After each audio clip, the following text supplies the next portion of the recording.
ભરૂચ જિલ્લા પંચાયતના સભાખંડ ખાતે જિલ્લા પંચાયત પ્રમુખ મહેન્દ્રસિંહ વાસદિયા, જિલ્લા વિકાસ અધિકારી પંકજ જોશી અને ઉપપ્રમુખ આરતી પટેલની અધ્યક્ષતામાં ભરૂચ જિલ્લા પંચાયતની બજેટલક્ષી સામાન્ય સભા મળી હતી।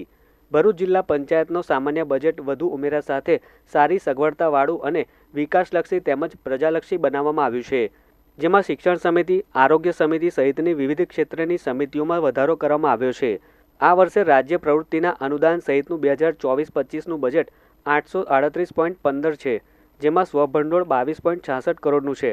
પંચાયત વિકાસ સ્ટેમ્પ ડ્યુટીની ગાઈડલાઈન મુજબના કામોમાં ગત વર્ષે 6.25 કરોડની જોગવાઈ કરી હતી, તેમાં 8 કરોડની જોગવાઈ, આરોગ્ય ક્ષેત્રે 2.31 કરોડની જોગવાઈ અને પશુપાલનમાં 5 લાખથી વધુ વધારાની જોગવાઈ, જાહેર બાંધકામ 6.98 કરોડ હતી, જેમાં 7.31 કરોડની જોગવાઈ, સમાજ કલ્યાણ ક્ષેત્રે 62 લાખની જોગવાઈ, નાની સિંચાઈમાં ગત વર્ષે 28 લાખ હતી, જેમાં 44.5 લાખની જોગવાઈ, શિક્ષણ ક્ષેત્રે 8.7 લાખ હતી, જેમાં 16.60 લાખની જોગવાઈ, કુદરતી આફત સહિતમાં 75 લાખની જોગવાઈ કરવામાં આવી છે।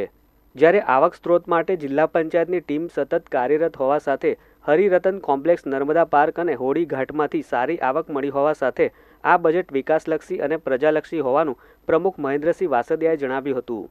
ગત વર્ષની સરખામણીમાં આ વર્ષે ભરૂચ જિલ્લા પંચાયતનું સામાન્ય બજેટ વધુ ઉમેરા સાથે સારી સગવડતાવાળું, વિકાસલક્ષી અને પ્રજાલક્ષી અમે બનાવ્યું છે।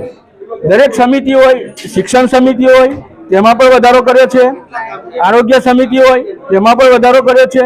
દરેક ક્ષેત્રની જુદી જુદી સમિતિઓ, સામાજિક દરેક ક્ષેત્રમાં ગયા વર્ષની સરખામણીમાં વધારો કરી અને પ્રજાહિતનું અમે બજેટ બનાવ્યું છે।